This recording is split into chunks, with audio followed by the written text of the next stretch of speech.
they're supposed to do, and so they wanted to come and see what goes on in the sim center, and I said, well, you're lucky, because these guys are in here showing some ultrasound. So. There's a couple of, this is Dr. Landis, one of the residents here, and that's Dr. Carol, my boss over there, one of the ultrasound guys. So this is an ultrasound machine. You guys ever seen one before? Just swing around there so you can see what. Do you have any idea what it is? An ultrasound machine? Doesn't it like look at people's like hearts and stuff and for like their babies or whatever? Exactly. It's like a radar to look into the inside the body. It uses sound waves for us to look inside the human body. So we're emergency physicians, so we work in the emergency department, so we use it, like you said, to look at hearts, called echocardiogram. We use it to look for babies, obstetric ultrasound. And we were just practicing looking at the veins in people's necks in case they need to have a big IV placed in their neck. So that's what we were taking a look here. You guys want to see? Yeah, sure. Yeah. All right, cool. What would be one of the reasons to start young blood that people would need a big Stacy was really sick, and they needed medicine that can harm the small veins that are in your arm, and they need to have some type of medicine that goes through a larger vein so it doesn't irritate that. So they might need it for that, or they need to have they're really dehydrated or in shock and they need lots of fluid. It's easier to give it through a larger vein. And so if we try to put it in one of the small ones out here in their arm, we can't give them as fast or as much as they need. So we try to put it in a larger vein. This is what I'm doing here. This is a mannequin, and we're looking. There's a big vein that runs in your neck here called your jugular vein. And there's two of them. There's one on the outside that you can sometimes see when mom and dad get mad at you and it pops out on the neck. There's another one.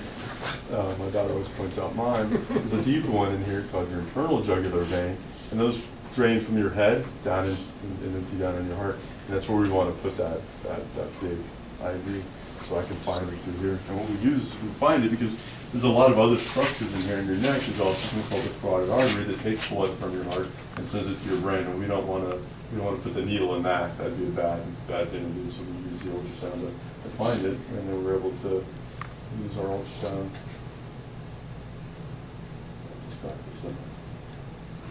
It's our ultrasound here. No, I'm going to miss because you guys are watching me. You see my needle?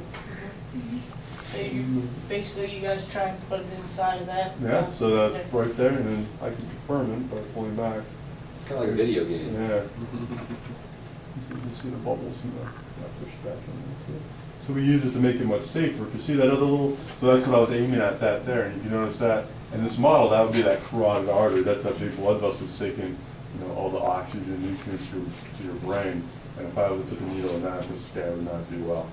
And so we use this to make it much safer. Otherwise, the way we used to do it is we would just kind of go, it should be there, and just stick a needle in there.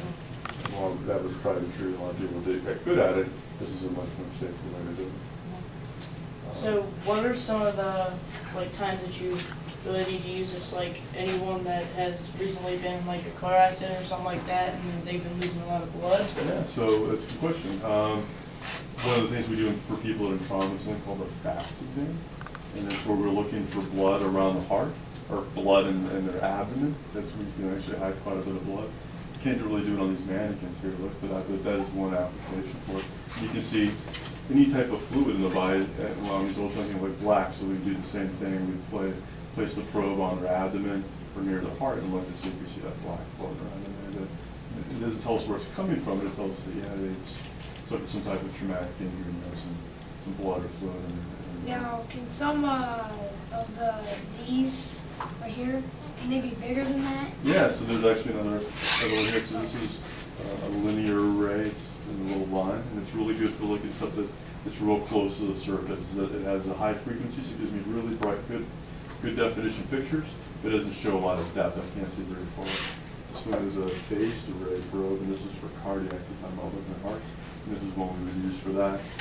We don't have one out here, but there's another one that's really big and kind of curved, and that's for the one we use for looking inside people's bellies more often. It gives you better penetration, so you can see penetrate deeper.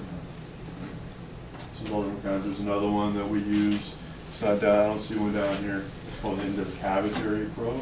We actually can use it to stick it in people's mouths and look at that abscess back on their tonsil. And it's also used for some of the pregnant ladies too. Okay.